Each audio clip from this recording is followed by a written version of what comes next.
मिला था वो मंत्र, तो उसकी भी बुद्धि शक्ति विलक्षण ढंग से विकसित हो गई थी। अब ये 5 साल का लड़का कैसे कार चलाता है देखा आपने कि बुद्धि की विलक्षण शक्ति है। 25 लाख जीत लिया, 10 सवालों का जवाब सही आ गया।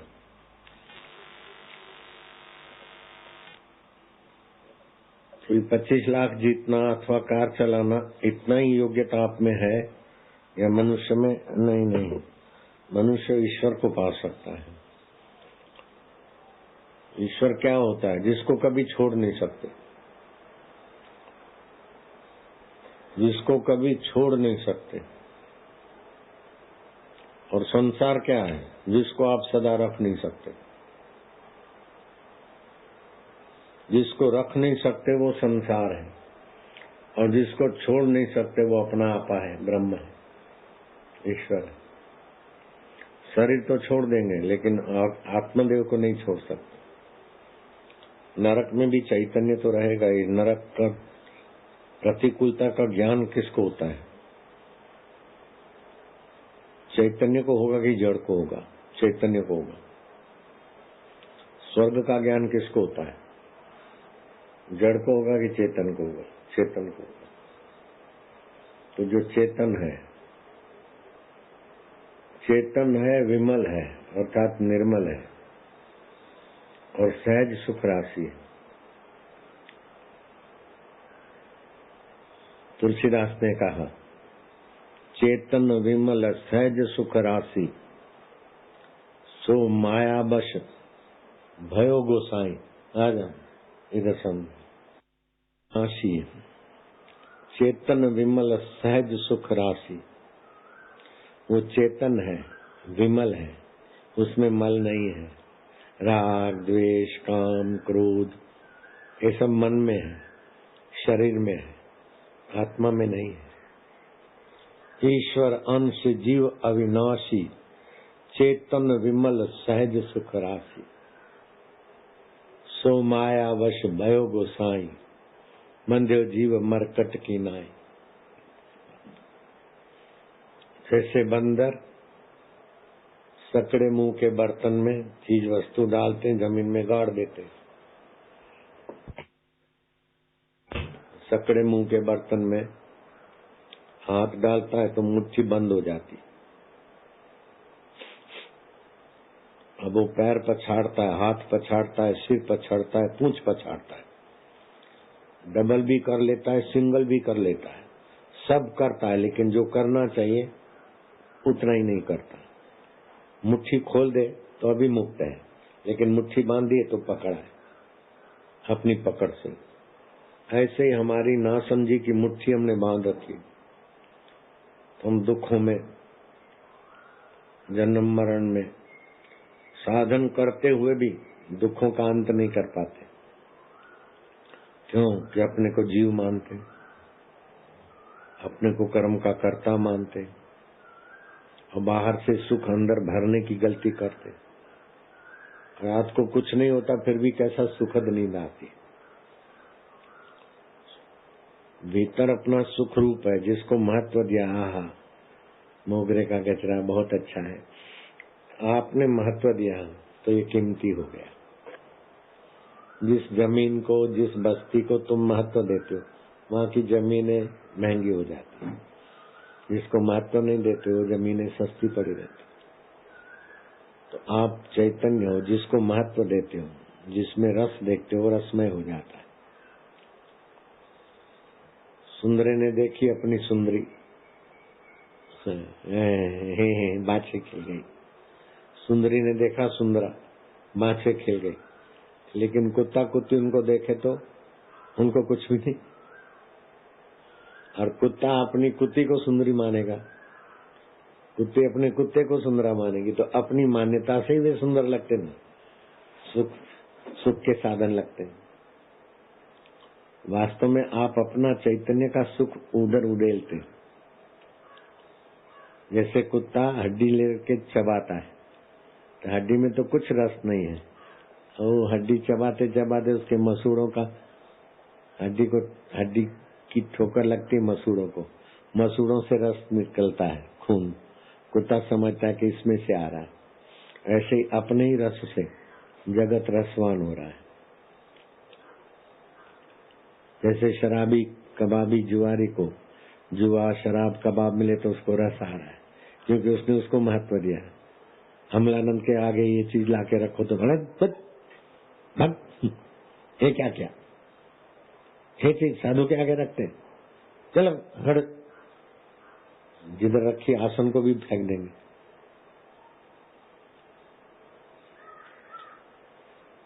तो भागवत कहते हैं कि भगवान कैसे हैं? भगवान रस स्वरूप है। रसो वै स वैश्वानरो, वैश्वानर जो अन्न को पचाते हैं, अन्न में से रस बनाते, मन और बुद्धि बनाते, वो सब प्राणियों के हृदय में है।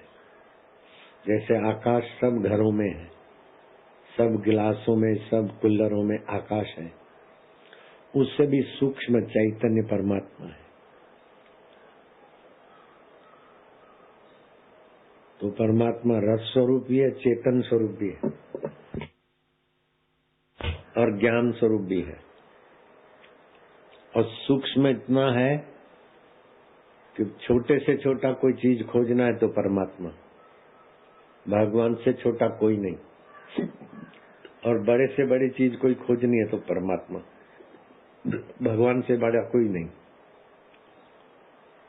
जैसे आकाश, छोटे में छोटी वस्तु में आकाश है, तो छोटे में छोटा आकाश है, और सारे 14 लोग आकाश के अंदर है, तो बड़े में बड़ा आकाश है। ऐसे ही शास्त्र कहते हैं अणुरो अणुयान महतो महयान, बारीक से भी बारीक वो परमात्मा है, और मोहन से महान, व्यापक से भी व्यापक परमात्मा है। वही अपना आत्मा है, वही, वहीं से मैं फुरता है। मैं दुखी, मैं सुखी, मैं जहाँ से फुरता है मैं वही हूँ, ये साक्षात्कार है। जहाँ से मैं उठता है, सोहम सोहम, ये मानसिक जप बहुत अच्छा है, लेकिन उससे भी आगे जाना है। ये प्राण जपते, मन जपता है, उसको जानने वाला मैं, उसका भी उद्गम स्थान, अधिष्ठान, जप का भी अधिष्ठान, तप का भी अधिष्ठान। तो कर्म 3 प्रकार के होते हैं, कर्म, अकर्म, विकर्म।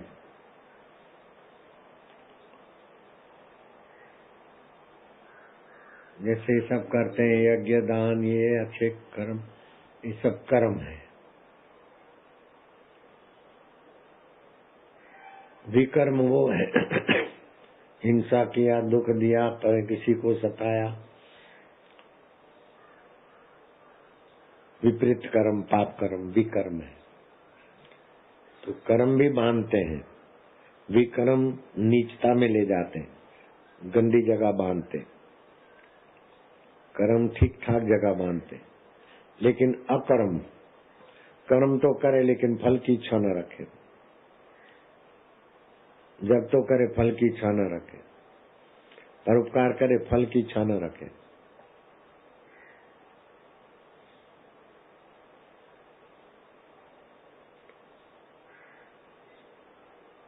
कर्म करके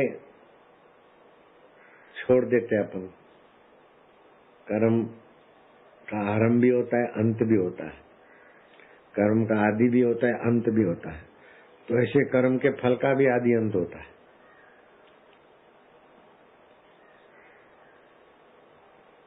कर्म के फल का भी आदि अंत होता है। तो कर्म फल भोगने वाले शरीर का भी आदि अंत होता है, लेकिन आत्मा परमात्मा का आदि अंत नहीं है। परमात्मा अनादि है और अनंत है, अंत नहीं है। और वही परमात्मा अपना आत्मा है, वास्तव में वही अपन है। कर्म भी करते हैं और छोड़ते हैं, कर्म का फल भी भोगते हैं और छोड़ते हैं, लेकिन अपने आप को हम छोड़ सकते क्या? हमने पाप कर्म किए और नरक घूम के आए, हमने पुण्य कर्म किए स्वर्ग घूम के आए, हमने मिश्रित कर्म किए तो मनुष्य लोक में सुख दुख के थपड़े खा रहे। लेकिन हम अपने आप को छोड़ सकते हैं क्या? जिसको आप कभी नहीं छोड़ सकते वो परमेश्वर आत्मदेव है, कोई मैं हूं। 60,000 वर्ष तपस्या से जो नहीं मिला वो इस ज्ञान से मिल जाएगा। सोने की लंका बनाने के बाद भी जो सुख नहीं मिला वो इससे मिल जाएगा। ऐसी ऊंची आत्मविद्या है। किसी विद्या को सब विद्याओं की राजा बोलते हैं। गीता में भगवान ने कहा राज विद्या राजगुह्यम पवित्रम इदम उत्तमम।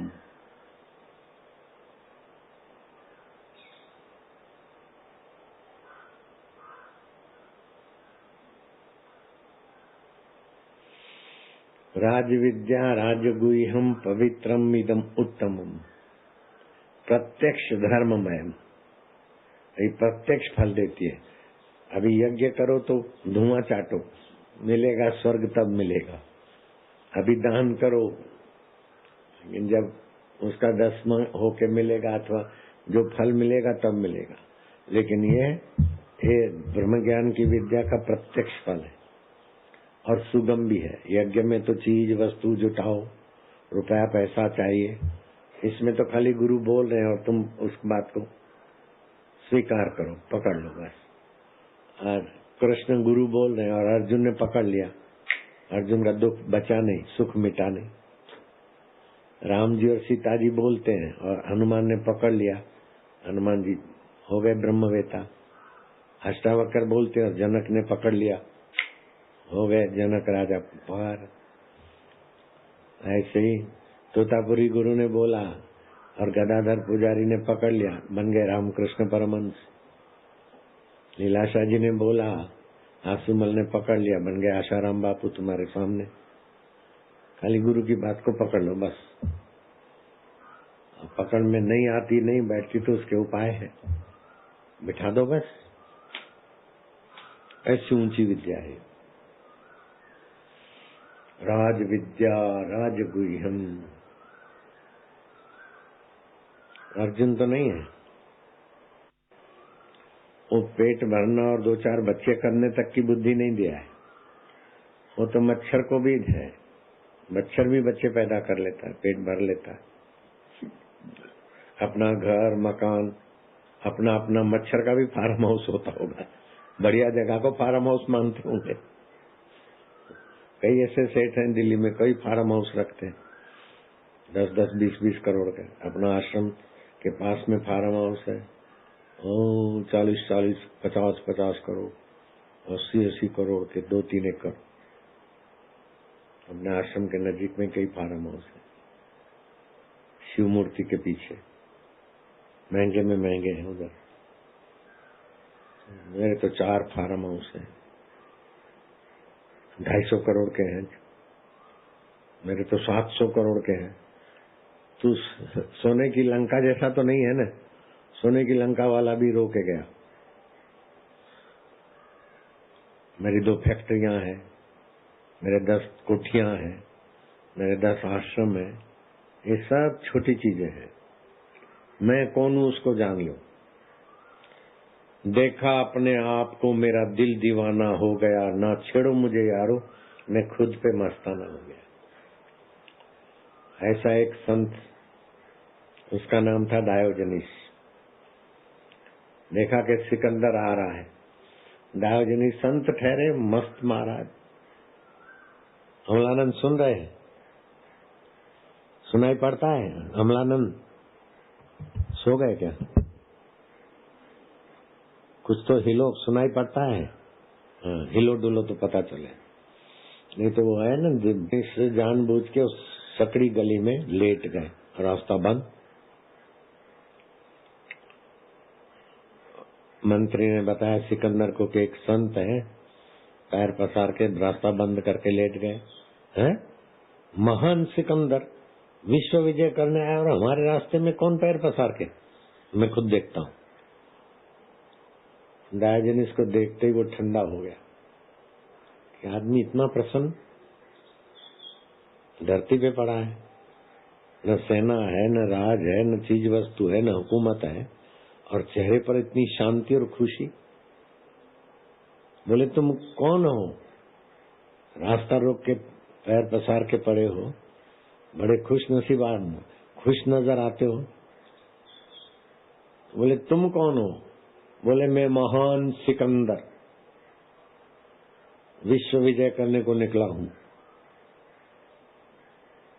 वो संत ठाका मार के हंसे। उनकी हंसी में बड़ा आध्यात्मिक व्यंग था, लेकिन हंसी भी बड़ी प्यारी थी। संत की हंसी तो भाई संत ही जाने, साधक जाने। वो भी कुछ थोड़ा बहुत तो अक्ल वाला था। उनकी हंसी देखकर कुर्बान कुर्बान हो रहा। बोले तुम इतने खुश? मैं महान सिकंदर विजय करने को जा रहा हूं। बोले विजय कहाँ? बोले विश्व विजय। विश्व विजय आज तक कोई कर सका है क्या? विश्व पर कहीं विजय होती है? विजय जब भी होगी अपने पर होगी। कैसे आदमी हो? अपने आप पर विजय पाओ। विश्व की विजय क्या करोगे? विश्व विजय नहीं होता है। अपने आप में देखो कितनी खुशी है, कितना व्यापकता है। अपना आपा इतना इतना विजयी है कि महाप्रलय भी उसको कुछ नहीं कर सकता। 33 करोड़ देवता और ब्रह्मा विष्णु महेश भी उसका कुछ नहीं बिगाड़ सकते। ऐसा अपना आपा है। बोले बातें तो तुम्हारी अच्छी लगती, मुझे पसंद भी है, लेकिन मैं जरा विश्व विजय करके फिर आता हूँ तुम्हारे पास। बोले फिर नहीं आ सकोगे। विश्व विजय नहीं होता है। अभी जगह है, मेरे पास ही बैठ जाओ, पास में जगह है, अपने पर विजय पालो। है तो अपने पर विजय पाना जरूरी, लेकिन अभी जाने दो मुझे। बोले जाते तो जाओ, लेकिन आ नहीं सकोगे। और आ भी नहीं सका, रास्ते में ही मर गया। अपने पर विजय पाना आसान है, विश्व पर विजय पाना असंभव है। रावण क्या पाया विश्व पर विजय? नहीं पा सका। हिरण्याकश्यप पाया? नहीं पाया। जिनके सोने की हिरणपुर थी, 400 कोस में जिनका सोने की लंका थी, वो भी विश्व पर विजय नहीं पा सके। लेकिन शबरी भीलन ने अपने मन पर विजय पा ली। बस गुरु के ज्ञान में लग गई। रामकृष्ण ने पाली विश्व विजय से भी ऊंची स्थिति। अमल सदा आनंद में रहो आपने आप, रामा रहो आपने आप। तुमको क्या चिंता पड़ी, को कौए का बाप। काहे चिंता करते? अपने आत्मा में विजय हो जाओ। चिंता से चतुराई घटे, घटे रूप और ज्ञान। चिंता बड़ी अभागिनी, चिंता चिता समान।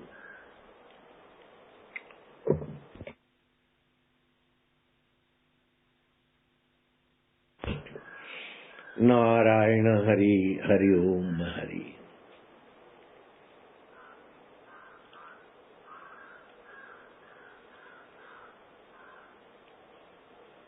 नारायण नारायण नारायण नारायण।